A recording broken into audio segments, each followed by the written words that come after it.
¿Quién es?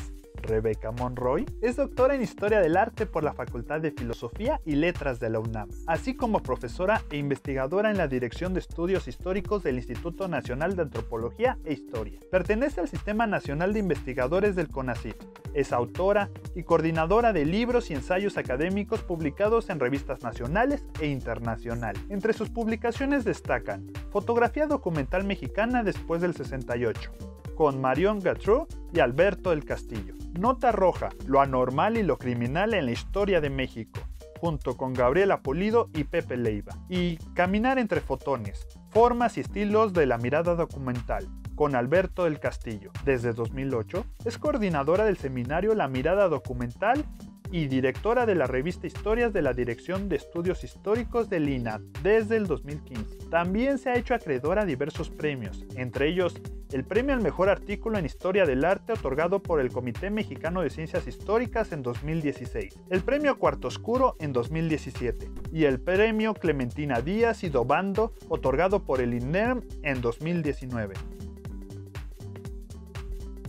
Con ustedes, Rebeca Monroy.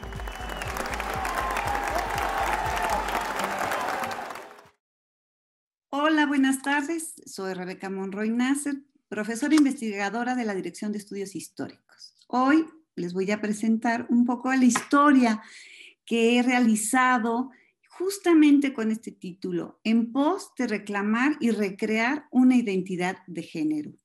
¿Y por qué digo eso? Porque quisiera motivarlos, invitarlos, platicarles la manera en que uno puede ir generando un discurso visual o un discurso profesional a la par de crear la propia identidad. Sobre todo los que estamos en las cuestiones artísticas y creativas, como es la Facultad de Artes y Diseño, pues son caminos que no están construidos. Muchos de ellos hay que construirlos y hay que trabajarlos y hay que ir abriendo brecha. Y un poco es esta la historia que yo quisiera compartir con ustedes, que fue a partir de afinar la mirada de los libros a los pinceles, a los cinceles y a los negativos, como yo llegué a crear una formación profesional de la que estoy muy orgullosa y muy contenta.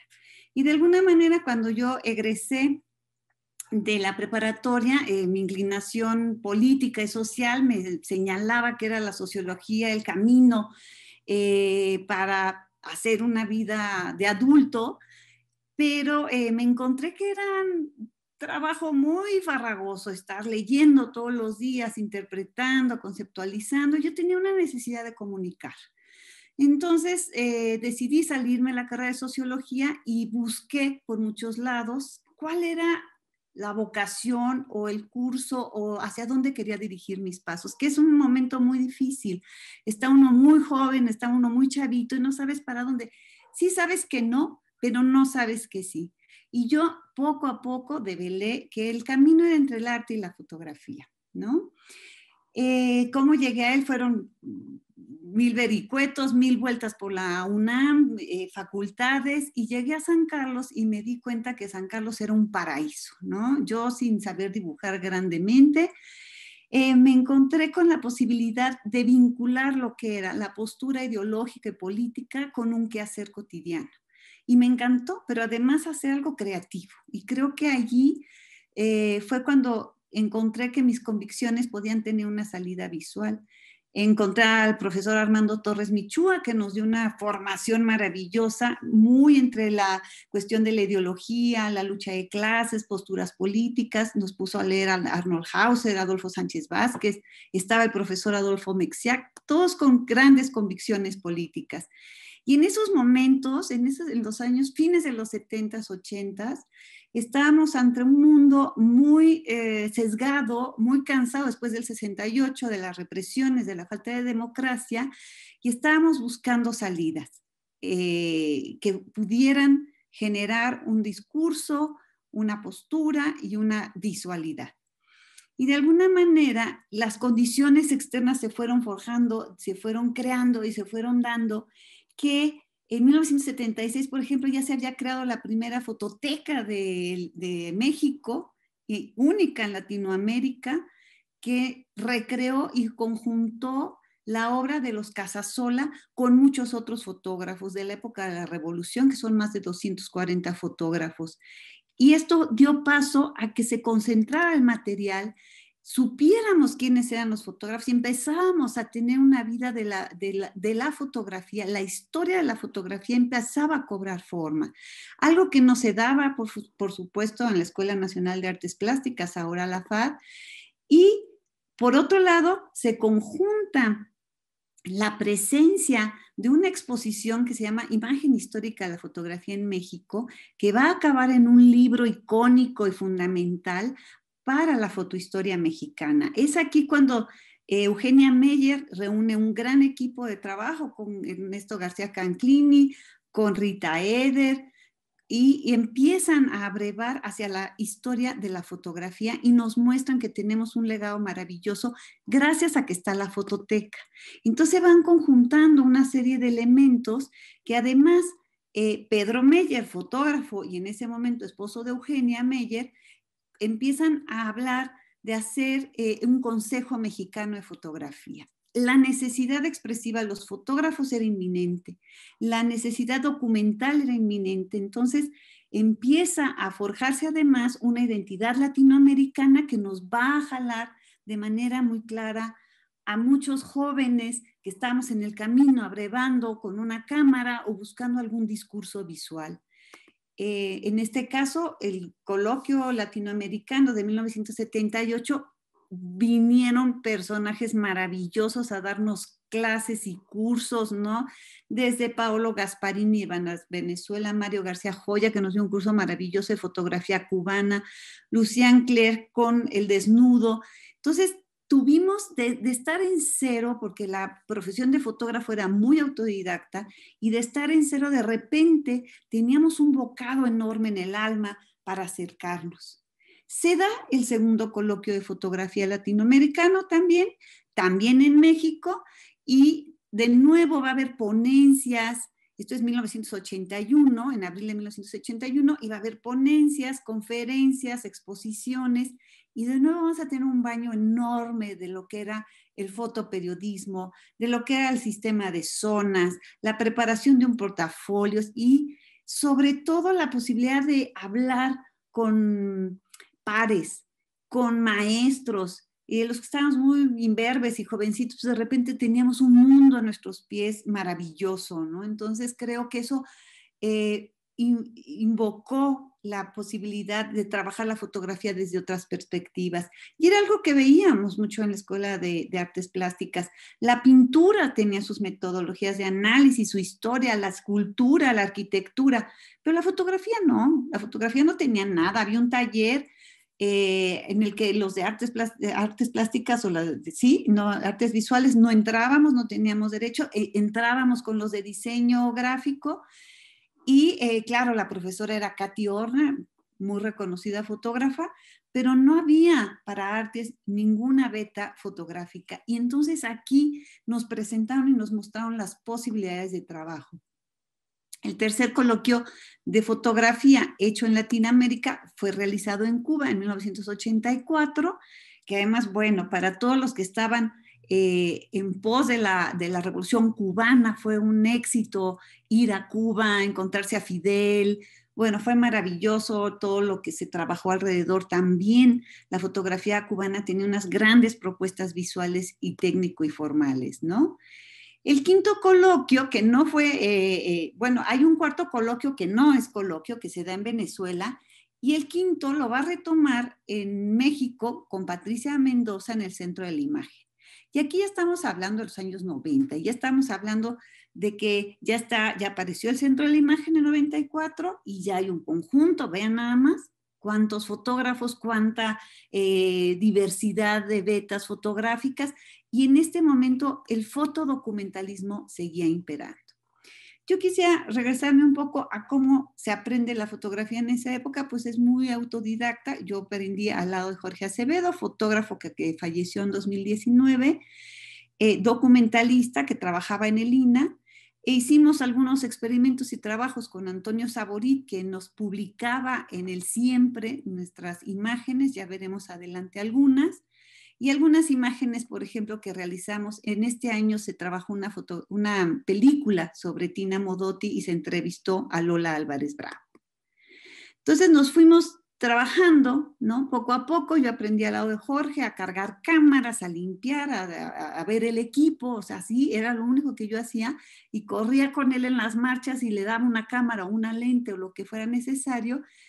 Y es un autorretrato en el Museo de Arte Moderno, y sobre todo documentar esa realidad que estaba en el día a día, esa realidad de marchas, de inconformidades, de sacar a la luz la injusticia o la pobreza o la situación de las mujeres. Había demasiados elementos en el ambiente y era necesario hablar de ello, mostrarlo con imágenes, porque yo recuerdo muy claramente que el 68 se decía que no había muertos ni heridos hasta que las imágenes empezaron a aparecer y mostrar que sí lo había.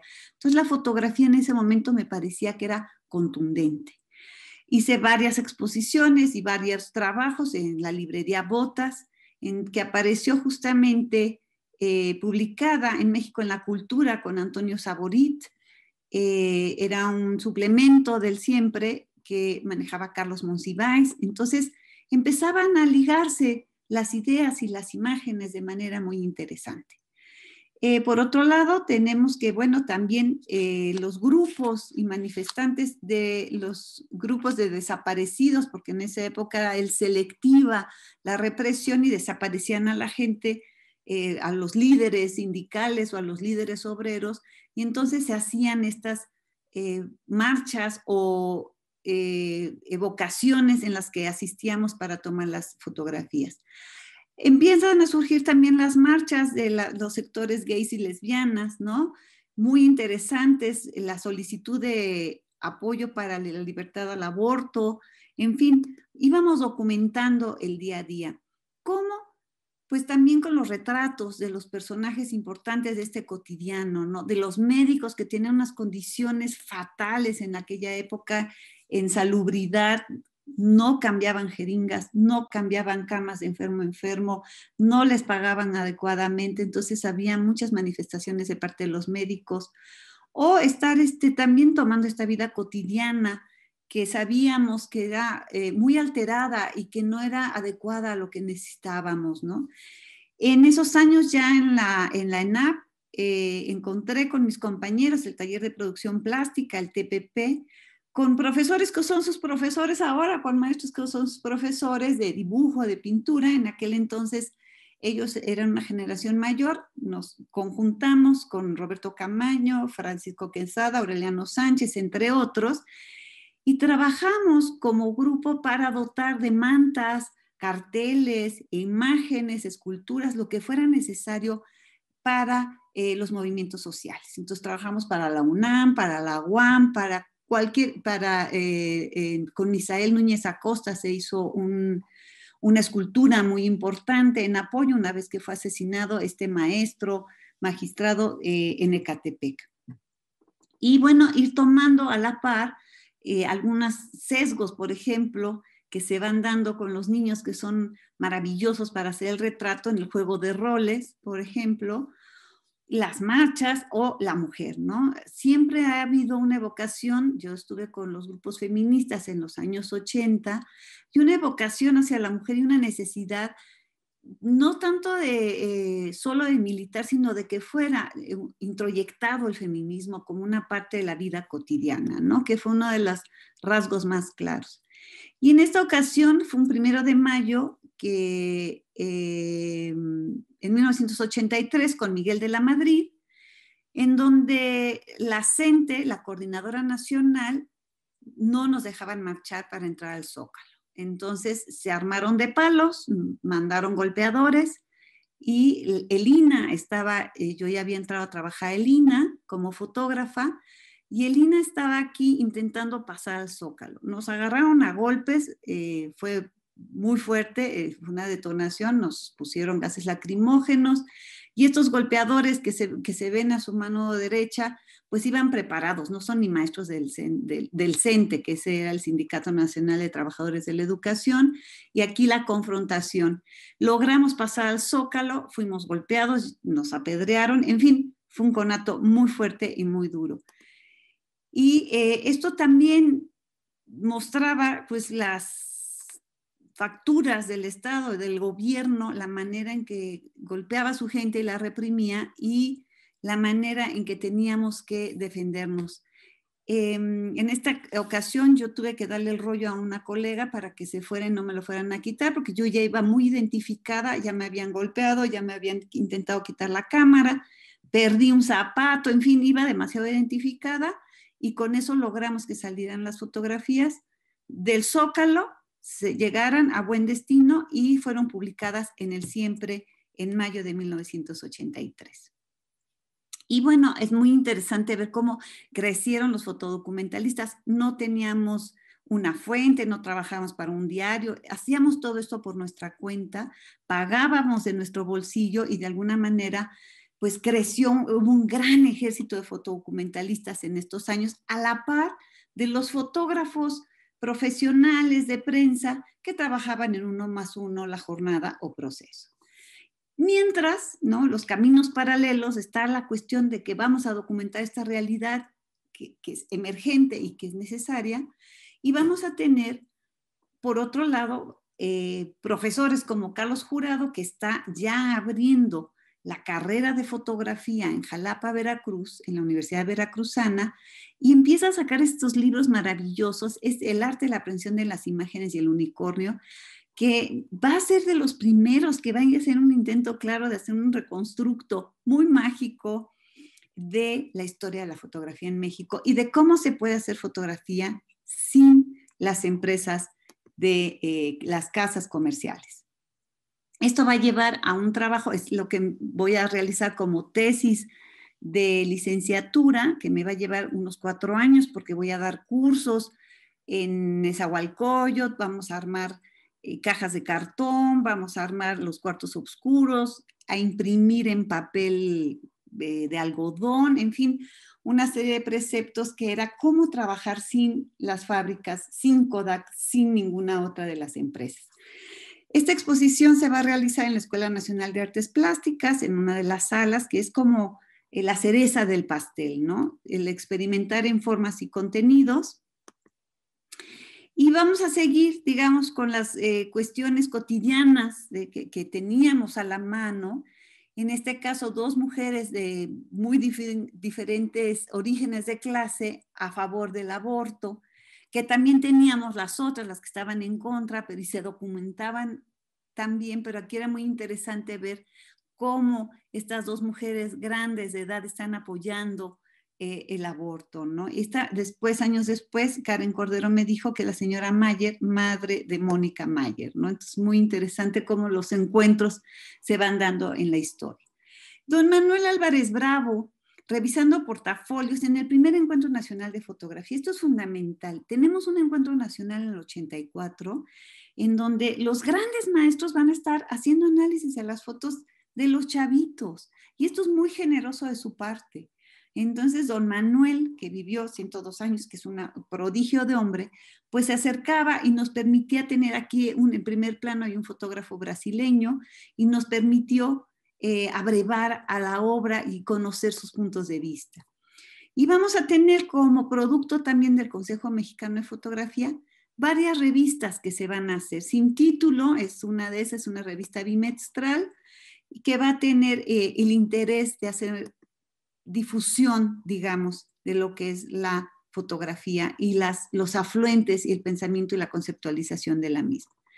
Estos cambios visuales que se dan, que son la exposición de Ráfagas de Ausencia, es un homenaje a Juan Rulfo, realizado en panteones, y aquí la búsqueda era justamente el cambio técnico, formal, temático, ideológico, que habíamos venido discutiendo en el taller de producción plástica con los colegas, cómo ponerlo en papel, cómo ponerlo en los cuadros, cómo ponerlo en las esculturas.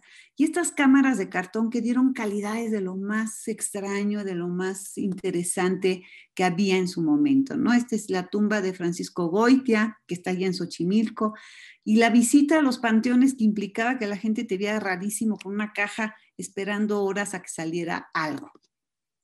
Entonces, bueno, hubo todas estos elementos, conferencias, agendas, etcétera, etcétera. Y uno de los, digamos, de las conclusiones de la obra fue trabajar estas imágenes sobre tela en cianotipias con aros de bordado, es decir, acercarlo a un discurso de mujer, ¿no? Más feminizado, toda esta tecnología alternativa. Entonces, debo decir que estas imágenes están intactas y ya tienen pues muchos años, no están en ninguna condiciones particulares y han perdurado, están tal cual. Entonces, muy interesante. Y bueno, las búsquedas fotográficas del relato en el simbolismo, con los emblemas, ¿no? Aquí el rayo de Jalisco picando piedra o la borregada. Entonces vamos a desarrollar un lenguaje muy importante que está buscando y buscando, como todos como estudiantes vamos buscando a ver por dónde encontramos nuestras propias ritualidades y nuestros propios discursos. Encuentro al doctor Aurelio de los Reyes en la maestría en Historia del Arte, porque a la par de estar trabajando en el INAH como fotógrafa de bienes culturales, decido hacer una maestría para ver qué otros caminos puedo encontrar en el discurso de la fotografía. Y Aurelio de los Reyes impulsó los estudios sobre fotografía e historia. Es el primer historiador del arte en el Instituto de Investigaciones Estéticas que lo va a hacer y nos va a abrazar a varios colegas y va además a impulsar publicaciones. El doctor Carlos Martínez Assad también es una pieza importante en la formación que hemos tenido y en la manera en que apoya a los estudiantes y a los investigadores. Entonces, a raíz de eso se ha dado un trabajo colegiado muy importante. He incursionado con colegas como Alberto del Castillo, Laura González, Débora Dorotinsky. Hemos atraído alumnos y estamos en este momento formando la tercera generación de estudiosos en fotohistoria. Y esto es muy importante porque finalmente lo que se requiere es dar a conocer el conocimiento, no quedárselo, no imbuirse en él, no aislarse, no volverse la gran figura. Aquí lo importante es que el conocimiento baje, que el conocimiento circule y que los demás puedan abrevar desde diferentes vetas. Tenemos Patti García Banda, que es de la Facultad de Artes y Diseño, Oralia García, que es de la Facultad de Filosofía y Letras, y tenemos aquí gente del Ibero, gente de la ENA, entonces muy interesante el trabajo que se ha hecho. Se llama un seminario que ya cumple 13 años, que se llama La Mirada Documental, ¿no? Y con ello hemos abierto brecha con fotógrafos, fototecarios, curadores y una infinidad de personajes de la fotohistoria y del arte que se han acercado. Ahí está Rosa Casanova, que es otra, John Maraz. Tenemos Marion, que es una chica que en Francia ya hemos trascendido, digamos, fronteras, entonces muy interesante la manera, la necesidad de hacer fotohistoria y de poder llegar a diferentes públicos, ¿no?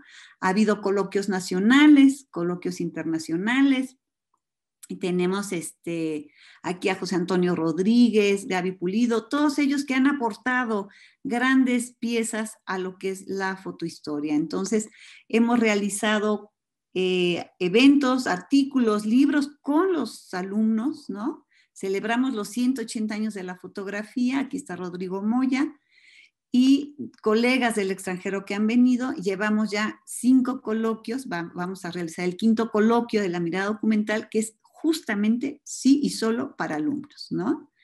Entonces, quisiera yo aquí hacer un relato de los libros y la fotohistoria, es decir, cómo vinculo lo que es la parte plástica y de producción de fotografías y de repente acercarse a lo que es la fotohistoria.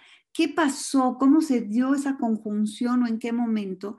Y quiero decirles que no es fácil, ¿no? Que va uno caminando y va uno trabajando, pero me parece que este libro de Luz y Plata apuntes sobre tecnología alternativa, que es justamente la tesis de licenciatura que me dirigió Armando Torres Michúa, la que va a ser el puente, la bisagra entre el arte y la fotohistoria. Entonces, se publica en el INA en 1998 y esto da paso a que yo entienda que a mí me gusta y me interesa y me fascina hacer historia con y de fotografía. Algo que no está trabajado en el país, la historia de la fotografía en México, que falta muchísimo desde quiénes son, dónde están, qué se hace, géneros, etcétera, etcétera, y no depender de las historias internacionales. Tenemos también, por ejemplo, Enrique Díaz, esta fue la tesis de doctorado que realicé ya con el doctor Aurelio de los Reyes, que es 500,000 de negativos que se encuentran en el Archivo General de la Nación. Es muy interesante porque además es un fotógrafo olvidadísimo, se quedó allí en los anales, no, nadie conocía Casasola, se sabía Casasola, y un día Mariana Jampolsky, cuando estaba yo buscando tema para trabajar maestría o doctorado, me dijo, ven a ver estas fotos, hay unas que son extraordinarias, hasta mejores que Casasola. Le dije, no puede ser, ¿no? Y me fui a asomar y había unas fotos de vida cotidiana de la posrevolución que eran maravillosas. ¿Qué había? Nadie había estudiado Enrique Díaz, nadie sabía, se había depositado el archivo en el Archivo General de la Nación, el 500,000 de negativos así en las cajas originales como él las puso, y nadie sabía nada. Y este fue un trabajo de maestría y doctorado que finalmente vio la luz en el Instituto de Investigaciones Estéticas gracias al doctor Aurelio de los Reyes, que promovió esta serie de libros de fotografía, como con Arturo Aguilar, Mariana Figalela, Patti Macé, entre otros, ¿no? Entonces, ya aquí, digamos que el paso el paso de bisagra de la producción al análisis de las imágenes se da de una manera muy natural porque yo vengo formada de historia, de fotografía y llego a la historia como fotógrafa. Y entonces la visualidad no es ajena, el saber cómo te paras en el tripié, y es lo que les platico mucho a mis alumnos, párense en el tripié del otro para ver y analizar la obra del otro, no lo hagan desde afuera. Y bueno, este es un libro que se hizo para la Biblioteca Juvenil, tuvo un concurso para secundaria, se ganó ese concurso y se imprimieron 66,000 ejemplares en 2003 repartidos en toda la República Mexicana para las secundarias y fue un trabajo muy alegórico y muy interesante. En 93 voy a hacer este libro que va a ser también exposición al lado de otros colegas. Rafael Vargas, que era director en ese momento y en la Ciudadela de Fuego, en la Biblioteca Nacional, me invita a trabajar este tema maravilloso a 80 años de la decena trágica. ¿Y qué va a pasar? Pues me imbuyo en un montón de archivos del Archivo General de la Nación, de la Fototeca Nacional, de archivos particulares, y se va a armar una historia visual día a día de la decena trágica. ¿Dónde están los facciosos? ¿Dónde está Madero? ¿Dónde están Mondragón y los generales antimaderistas? ¿Dónde muere Gustavo Madero? Y entonces un trabajo que tiene un relato que ahora que se cumplió el centenario tuvo gran importancia y tiene muy importantes plumas que escribieron en él. Voy a realizar también esta agenda de mujeres fotógrafas, ¿no? Mujeres en el tiempo, en 1999 y 2000, que con Rosa Rodríguez y Casa de las Imágenes vamos a aventurar esta mirada hacia las nuevas fotógrafas, y eso es una delicia. Uno de ellos está dedicado a las mujeres fotógrafas, ¿no? Así desde 1840 y tantos, y otro está dedicado solo a las jóvenes fotógrafas, que ahorita ya son fotógrafas maduras con una obra muy equilibrada. Otro texto que voy a trabajar también por muchos años es recuperar los textos que realizó Antonio Rodríguez el portugués sobre fotografía mexicana, porque estos anteceden a la primera exposición de fotografía en el Palacio de Bellas Artes. Este va a salir en 2010, es un texto que también, todos estos libros están agotados, van a salir en ebook, van a salir así haciendo mi promoción, pero el INA está trabajándolos para que salgan ya de manera digital.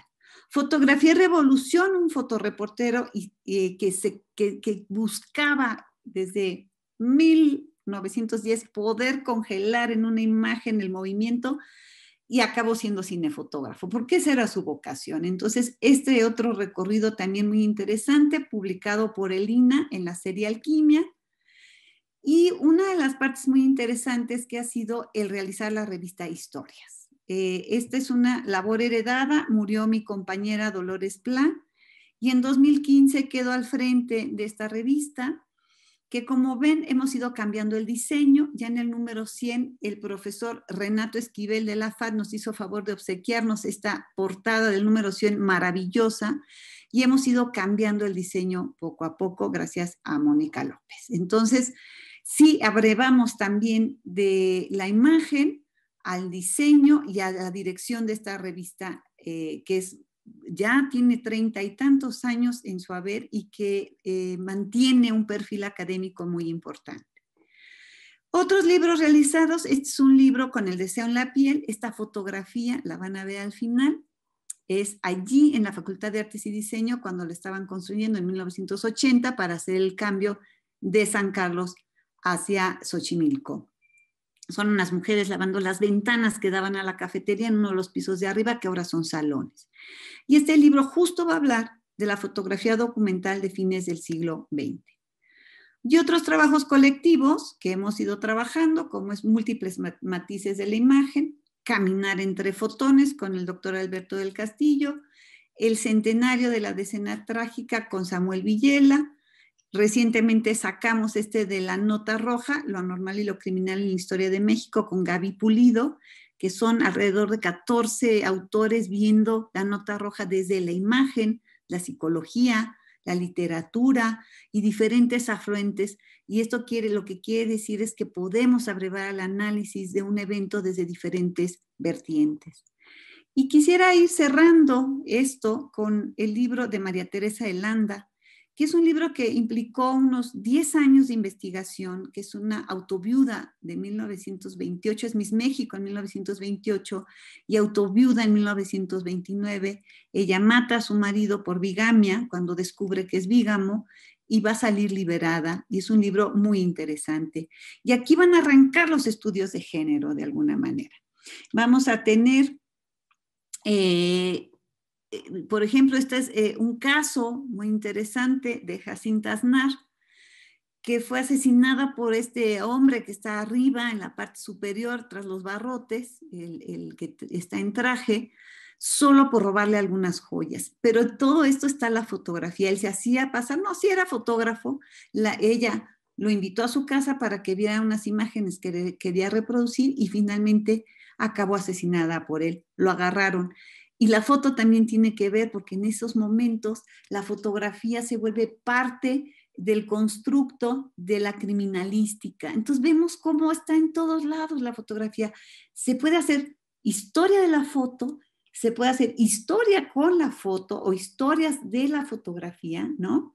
Y se pueden recuperar temas muy particulares gracias a la presencia de la fotografía y de que tuvo un vínculo importante con la prensa, con las publicaciones de su época y todo este constructo que se va dando de la visualidad, que si lo rescatamos como documento histórico, social y estético, vamos a reconstruir una historia maravillosa, ¿no?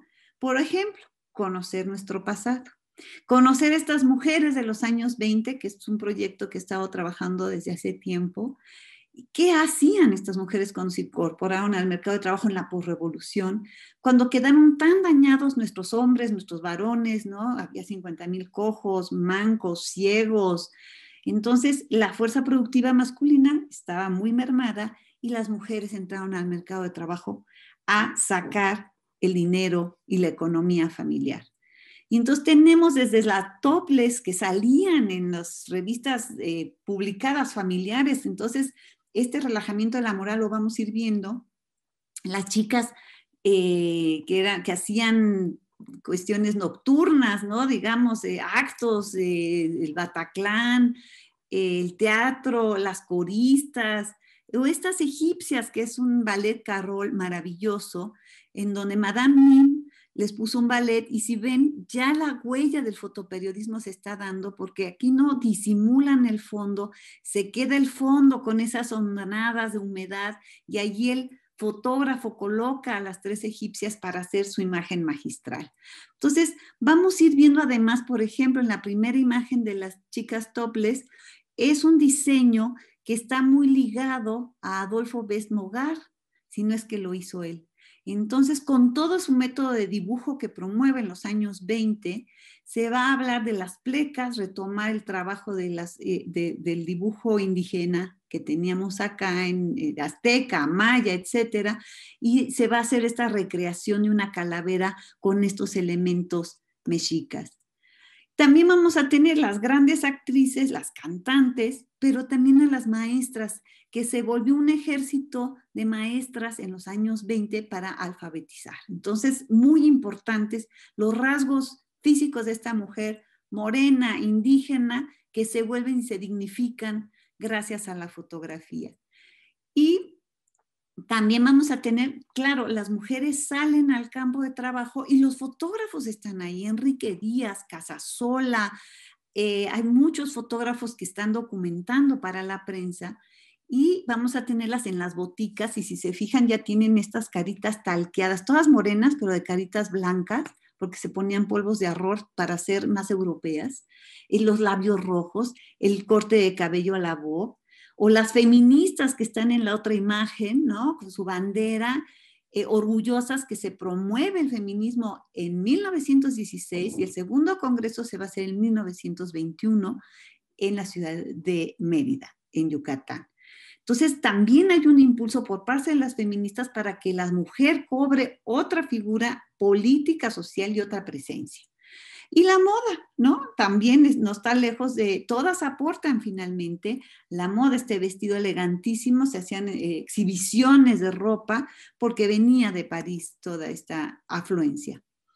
Mujeres haciendo patria, que esta imagen es maravillosa, ¿no? Es una bandera mexicana formada en 3 niveles por las mujeres en verde, blanco y rojo, la interpretación del blanco y negro, en el centro el águila con la serpiente, es un acto teatral, pero ahí estamos, esto es lo que se está impulsando desde el nacionalismo con José Vasconcelos y Obregón, y estas otras mujeres que salen en traje de baño, ¿no? Que eran enormes y eran muy criticadas por salir así, pero es una fotografía que las mantiene en el anonimato con una presencia muy clara. Claro, con sus antifaces.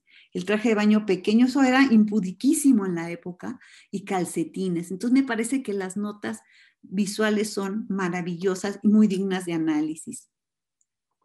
¿Por qué decimos que identidades perdidas? Bueno, por un lado tenemos otra escena con Ana Pavlova cuando vino a México bailando el jarabe tapatío. El fondo, de nuevo, Adolfo Best Mogar, ¿no? Que está recordando estas charolas de Olinalá con este colorido que tienen y eso es lo que va a ser la parafernalia. Pero del otro lado tenemos a 2 autoviudas, ¿no? Ahí está María Teresa de Landa y está Magdalena Jurado.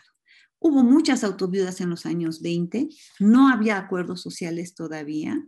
La mujer en el trabajo, liberada, saliendo, la ropa, la moda, con un impulso maravilloso, pero el atavismo social y político era mayor que lo que podían ser ellas como mujeres de gran impulso.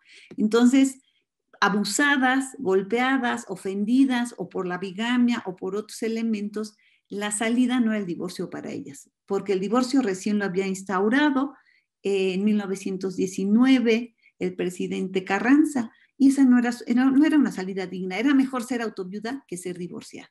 Y aquí todos los casos, todos, absolutamente todas salieron libertas.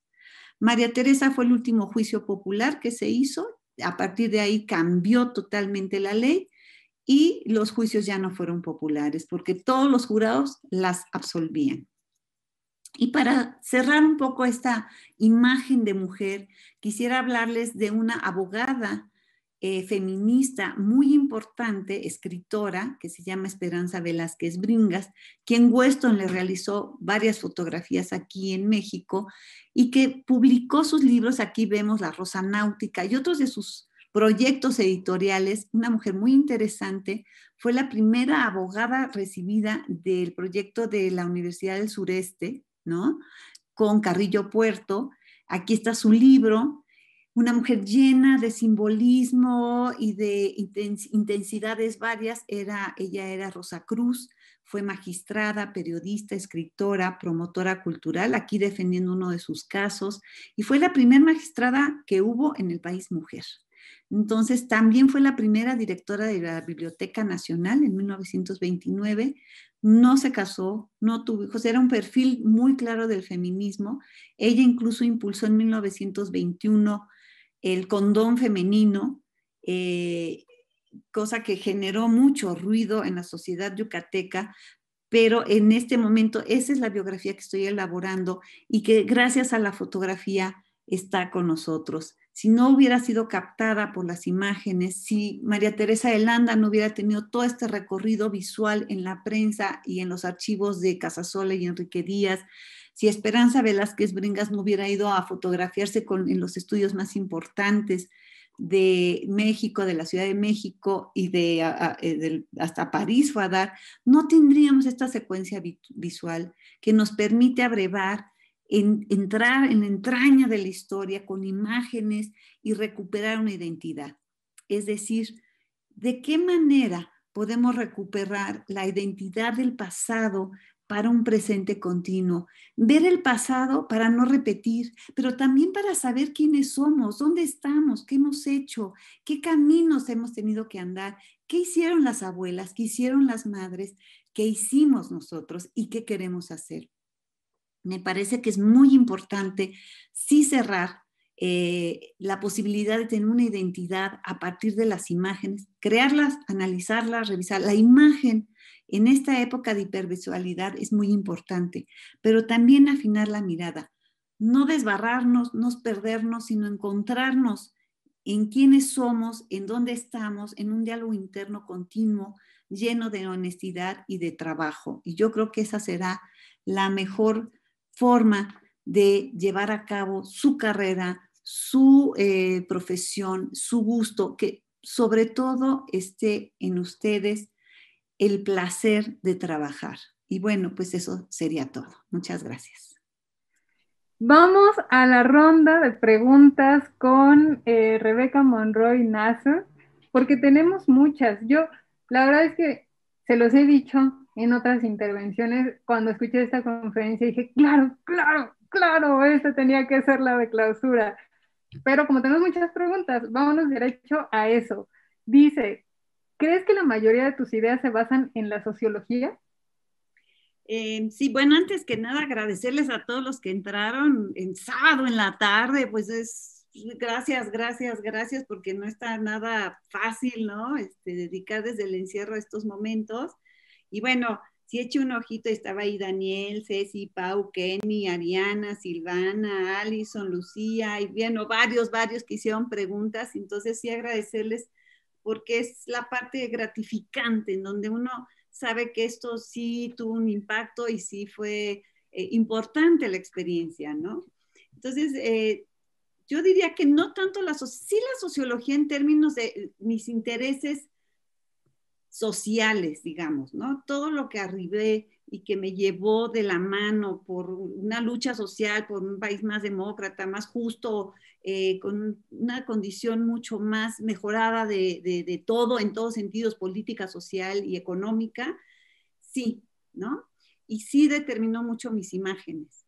Y eso también ha determinado mucho mi lectura de esas imágenes o la historia que estoy haciendo a través de estas imágenes. Elegir a un fotoperiodista ya tiene una inclinación ideológica, ¿no? O sea, no me fui por un fotoartista, me fui por un fotoperiodista desde los años 20. Y elegir autoviudas, elegir notar, todo eso tiene una condición ideológica, sí, sí, sí la tiene, pero cada vez con un matiz más histórico, ¿no? Wow. Dice, ¿en alguna de tus experiencias de las marchas llegaste a perder algún colega? Es la pregunta así como que qué tal que toca fibras delicadas, pero pues es que tienes toda la experiencia del mundo, Rebe. ¿Cómo? ¿Cómo Sí, está esto? fíjate que no perdí de que lo mataran, lo secuestraran, pero sí vivíamos con una un poco psicosis de que teníamos que cuidarnos mucho, porque sí desaparecían, eran las desapariciones selectivas. Y eventualmente, por eso yo, es el comentario de rolé los rollos para que a mí si me agarraban no se perdieran y se los llevara a otra de las colegas, porque en esa época sí te desaparecían, te torturaban y no volvían a saber de ti. Entonces, no nos tocó porque finalmente había grupos, el INA tenía finalmente una estructura ahí sindical que te daba una cobertura mínima y que en caso de que alguna cosa pasara, podrían los propios colegas del sindicato brincar o surgir o hacer algo, ¿no? Entonces, esas redes que se establecían de solidaridad eran las que nos salvaban, ¿no? Y todavía, digo, la verdad es que tanto en México como en el mundo, reportar es una profesión peligrosa. Muy, muy peligrosa, sí, es cierto. Em, Dicen, ¿qué significa para ti haber documentado tantos movimientos sociales y que ello creara un archivo histórico tan importante para todos? A mí me parece que es importante, no solo lo que yo documenté, lo que documenté, éramos un montón, a veces, por eso la foto del camión con los fotógrafos, éramos tantos fotógrafos, a veces éramos más que los marchistas, ¿no?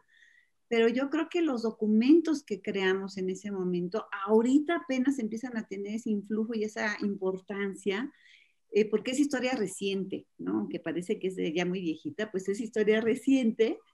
Y ahorita es cuando está emergiendo estos análisis desde el 68, los 70, los 80, los 90, justo en una reflexión de cómo se documentó esa realidad desde la fotografía y hoy es un fotodocumento muy importante, ¿no? Claro, bueno, va salido de contexto, pero yo documento la vida de mi hijo, incluyendo la casa, cómo era alrededor, porque algún día se va a preguntar qué hubo, yo quiero ver y a partir de eso, pues saber quién es, ¿no?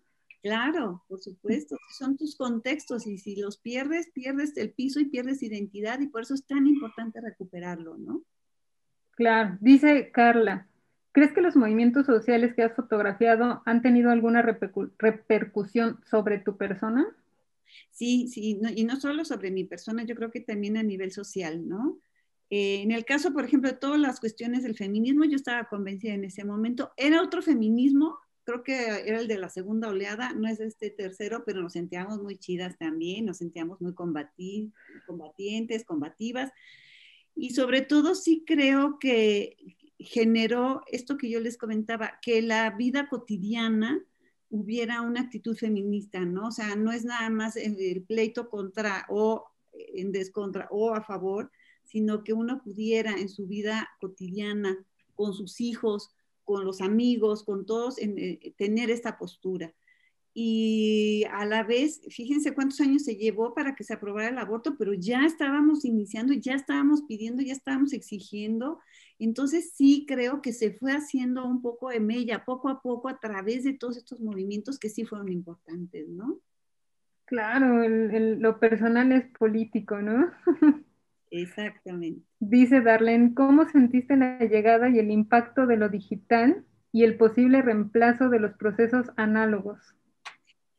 Por suerte yo me quedé en la fotoquímica. Ah, qué mala. La verdad es que a mí me encanta, por eso hice Cuarto Oscuro y por eso hice tecnología alternativa, porque a mí me encanta.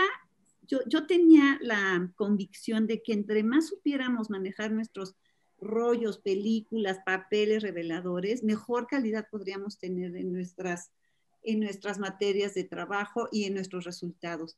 Pero ahora con Fotofestín, ahora que me acerqué a algunas de las clases, por ejemplo, de Lupe Ceniza, alias Guadalupe García, que fue mi alumna, por cierto, estoy muy orgullosa, veo cómo puede manejar estas nuevas tecnologías desde otra perspectiva, es otra generación. Y eso es increíble porque tienen nuevas herramientas, así como nosotros tuvimos la cámara estenopeica y la goma bicromatada o la cianotipia, ahora ustedes tienen otra herramienta y desde ahí lanzan un nuevo discurso que les corresponde a ustedes, ¿no? Padrísimo. Claro, con ahí la experiencia de David Muñiz también. Dice Luis Sosa, no, es quien comparte. ¿qué opinas de los movimientos sociales actuales y la fotohistoria que se genera gracias a estas?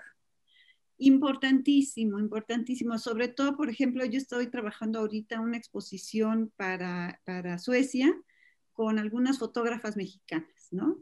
Y entonces trata de mostrar toda esta variedad, tanto de mujeres desaparecidas como lo que hacen algunas de nuestras colegas, las que documentan la cuestión de las mítines y marchas feministas, que son importantísimas, desapariciones, todo esto que está muy fuerte, ¿no? Porque tenemos un país altamente sexista y que maltrata a las mujeres, entonces necesitamos fortalecer esto. Y creo que igual todo lo que se está documentando, desde el COVID, que ha habido fotografías fantásticas, ¿no? Cuarto Oscuro ha sacado unas fotos increíbles de esto. Entonces yo creo que sí es muy histórico, sí es importante y quedará en los anales. Tenemos miles de millones de fotos. Ahí tenemos que ser muy cautos, ver cómo vamos a hacerle, si vamos a analizar por cantidad, por calidad, por mensaje, tendremos que buscar herramientas nuevas de análisis para estas imágenes que sí son fotohistoria, definitivamente, ¿no? Claro. Yo digo, claro, claro, claro, es que de verdad coincido, caray. Dice, ¿qué opinas de la importancia de las mujeres fotógrafas a lo largo de la historia de México, incluyendo la actual? No, yo creo que ha sido muy difícil, ¿no? Yo que he analizado en el número 8 de Alquimia, José Antonio Rodríguez lanzó lo de las mujeres fotógrafas y ver cómo era una u otra una fotógrafa que había en la revuelta armada, ¿no? Que le decían la Graflex, ni siquiera se sabe su nombre, le decían por la marca de cámara. Y luego otra que documentó la revolución, que es Sara Castrejón. Y de esas gotitas que había, algunas que pusieron sus gabinetes fotográficos, como María Santibáñez en los años 20, o las hermanas, las hijas de Pepe Arriaga, Ana y Elena Arriaga, en fin, decantaron. Cuando llega ya la oleada del fotoperiodismo en términos de 1+1, la jornada, proceso, y se abren vetas y hay ya mujeres dirigiendo el laboratorio fotográfico por primera vez en la vida, ¿no? Digo, tenían que pasar tantos años. Pero bueno, y ahorita la actividad de las mujeres fotógrafas es impresionante. Yo estoy muy contenta porque hay cada vez más mujeres fotógrafas que no les pesa el oficio, que se echan para adelante a pesar de que las empujan, las critican, las niegan, pero ahí están haciendo historia y yo creo que es muy loable y cada día hay más. Y creo que eso es muy importante para nosotros, ¿no? Y yo voy a seguir siendo muy orgullosa de que en este festival hayamos logrado 11 mujeres, 10 hombres. Estoy muy feliz. Dice, dime. Ahí vamos, digo, ahí vamos. Ahí vamos, ahí vamos. Dice, ¿hasta qué punto podemos tomar como referencia a la historia tomando en cuenta que es parte de nosotros? Es decir, aprender de la historia, pero sin anclarnos en el pasado. Es muy importante. Yo creo que hay que verla, analizarla, revisarla, visitarla y regresar al presente. Hay que aprender de esa historia para no repetir, eso lo decimos cada vez hasta el cansancio, para no repetir los errores, para encontrar los aciertos, para ver por dónde podemos caminar de nuevo, ¿no? De nueva cuenta y ver qué ya hicimos y qué no debemos seguir haciendo. Y como país tenemos una historia maravillosa, mucha contada por los vencedores, por eso quebrar la historia y quebrarla a través de fotografías alternas, no hegemónicas, es maravilloso. Visitémosla, veámosla para seguir hacia adelante, para no igual con las imágenes. No voy a repetir lo que se hizo hace 20, 40 años, voy a proponer cosas nuevas. Sí, uso técnicas antiguas, pero para un discurso nuevo. Entonces creo que tiene un campo maravilloso y fértil para los chavos, para los jóvenes, para la combinación de lo analógico y lo digital, o lo fotoquímico y lo digital. Y creo que si se revisa el pasado se puede llegar a un gran futuro, ¿no? Claro, y invitarlos. Hay varias fototecas aquí en México, ¿eh? Y hay un encuentro de fototecas, ahí echen un ojo. Exacto, ya la Fototeca Nacional hace su encuentro, lleva 21 encuentros Y la verdad que ahora que yo platico con colegas de Chile, Argentina, no tienen fototecas. Tienen que buscar en acervos privados. Entonces, tenemos el gran privilegio, con Juan Carlos Valdés al frente ahorita del Sistema Nacional de Fototecas, del INAH, orgullosamente. El AGN tiene fototecas, el Archivo Histórico de la Ciudad de México. Tenemos muchas fototecas que hay que visitar. Ahora que abran. Y creo que el último encuentro fue en línea, así que sí, estén Sí, pendientes. sí, exacto. Dice Placa el Garduño, ¿existe algún medio, página, revista o red social donde podamos seguir la pista de la fotografía especializada en el feminismo y con perspectiva de género? Híjole, ¿tú conoces alguno que nos puedas recomendar? Conozco fotógrafas, digamos, Patricia Arigis, que tiene su página, Adriana Calatayud, que tiene su página, Patti García Banda, la misma Lupe Ceniza, ¿no? Todas ellas desde diferentes enfoques, ojo, hay quien trabaja la identidad, hay quien trabaja el fotodocumental o la nota roja, Lucía Mejía, hay una agencia que se llama Obturador, que están trabajando, eh, Marcia Martel tiene su página, trabaja desaparecidas y las historias de las desaparecidas en ausencia. Oh, hay unas cosas impresionantes. No hay una página como tal de fotógrafas, pero cada una de ellas ha gestado su propio discurso visual, ¿no? Claro, y de ahí nos vamos alimentando. Oigan, de verdad, les agradecemos muchísimo la cantidad de preguntas que han estado haciendo.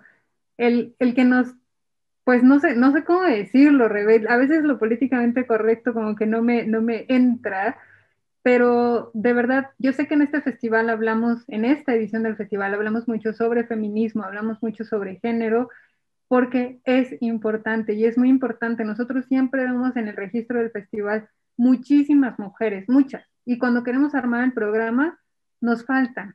Entonces, salgan, yo sé que la tienen más difícil porque yo sé, yo soy mamá y no es tan fácil desaparecerte 3 días de tu casa, mi hijo ya hasta me extraña, pero hay que hacer hay que permitirnos abrir estos campos. No es fácil, es difícil, porque sí a pesar de todo, tenemos que cumplir con las dobles jornadas, ¿no? Entonces yo hacía el doctorado, tenía hija, luego tuve hijo, luego el postdoctorado, más el trabajo, más las materias, pero se puede. Si uno decide, uno tiene una pilota como mujer, podemos hacerlo, podemos trabajar, podemos sacar adelante y incluirnos en esta beta productiva y artística y fotográfica que necesitamos con esta mirada de mujer, ¿no? Así es, dice Carla Florida como opinión. Muy buena conferencia, Rebeca, súper, súper, súper padre. Me contagias tu amor por la historia y la fotografía. Y eso no está fácil, Rebe. Oh, venga, las queremos en la ENA, tenemos nuestra línea de investigación, Historia Social e Imagen con maestría y doctorado. En la UNAM también se han abierto muchas clases y tesis que revisan la fotografía y no solo desde el aspecto documental, sino también estético, que es muy importante. Y avancemos, tenemos un mar de imágenes que revisar, ¿no? Entonces, invitadísimos. Eh, Otra opinión de Oralia García Cárdenas. Dice, excelente conferencia como siempre, una mirada muy íntima del trabajo desde la fotografía documental y desde la investigación en torno a la historia de y con fotografías. Siempre aprendemos mucho de tus conocimientos y experiencias. Oralia, gracias a todos, de verdad. Los chicos de la mirada documental tenemos este seminario mensual, no hay costo, solo que tengan interés y ganas de pues estar allí, de aprender, de conocer y pues serán bienvenidos, ¿no? Luego si quieres te paso yo los datos o que te den a ti sus mails y ya los contactamos, ¿no? Perfecto, ya en los últimos correos que todavía van a recibir en marzo, ahí les ponemos los links o hacemos una nota en el blog, échenle un ojo y ya ahí lo subimos. Rebe, ¿tienes libros? ¿Quieres compartir en algunos títulos? Sí, pues está Con el deseo en la piel, producido por David Gutiérrez en Guam, Xochimilco. Tengo otro que es más teórico en Guam, Xochimilco también, que me produjo Andrés de Luna, que se llama Con el sabor de la imagen, el sabor de la imagen. el de la autoviuda, que se llama María Teresa de Landa, una Miss que no vio el universo. Mediateca de Lina está subiendo mis libros porque muchos de ellos colectivos y el de la decena ya se agotó, el de Caminar entre fotones, pero ahí lo encuentran en Mediateca de Lina. Pueden encontrar que aquí están, ahí se ven atrásito los libros. Ezequiel Carrasco también, que es un libro pequeñito que sacó el Sistema Nacional de Fototecas. Pues yo encantada, lo que necesiten.